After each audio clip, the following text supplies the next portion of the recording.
Bonjour. Outre une gestion collective durable, nous pouvons nous demander si chacun d'entre nous peut jouer un rôle à son échelle. Les choix individuels auront-ils une influence sur notre planète? Qu'est-ce qui détermine les pratiques alimentaires et agricoles?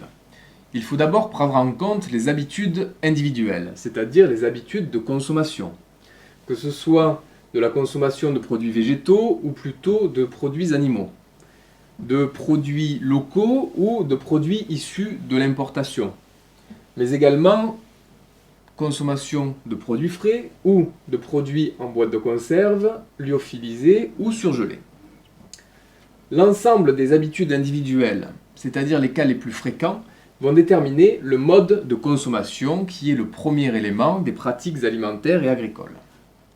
Dans un second temps, il faut prendre en compte les pratiques culturales, c'est-à-dire production végétale ou encore production animale. Dans les deux cas, nous pouvons différencier agriculture intensive et agriculture extensive. Mais on peut également prendre en compte les pratiques telles que l'agroécologie ou l'agriculture biologique. Il faut aussi prendre en considération le mode de conservation. Par exemple, mettre les produits en conserve, les lyophiliser ou encore les congeler va entraîner une dépense énergétique importante, beaucoup plus importante en tout cas que si l'on consomme directement des produits frais.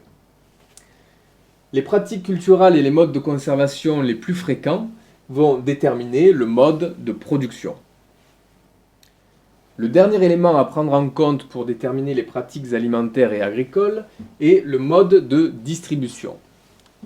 À savoir, il faut prendre en compte les canaux de distribution, c'est-à-dire où est-ce que le client va se fournir. Dans un marché, dans une grande surface, ou encore directement auprès du producteur avec les paniers bio par exemple.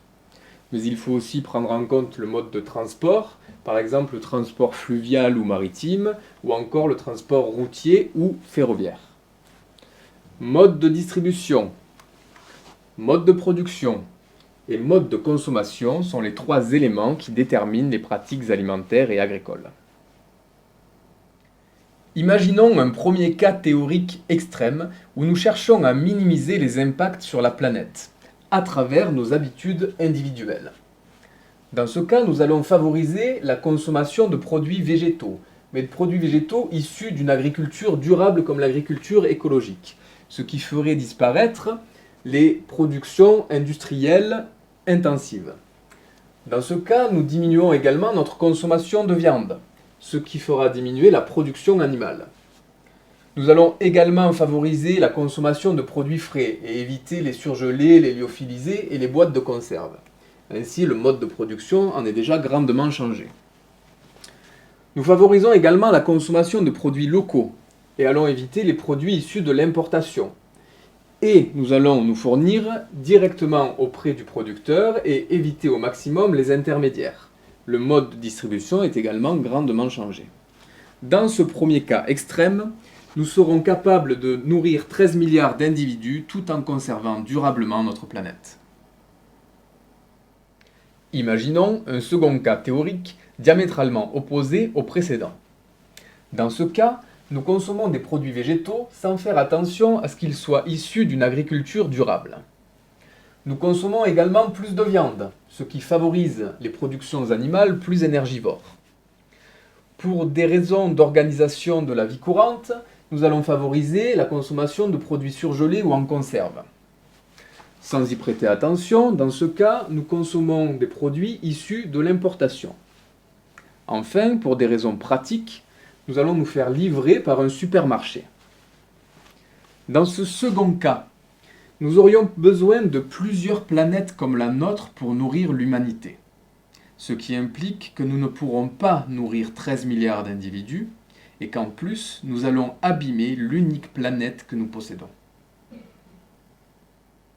Pour résumer, les habitudes individuelles, répétées collectivement, déterminent un mode de consommation qui a une influence sur les modes de production et de distribution. Ces derniers ont une influence en retour sur le mode de consommation en rendant certains produits disponibles. Les trois modes réunis déterminent les pratiques alimentaires et agricoles. Ainsi, nos choix individuels ont un impact sur l'avenir de notre planète.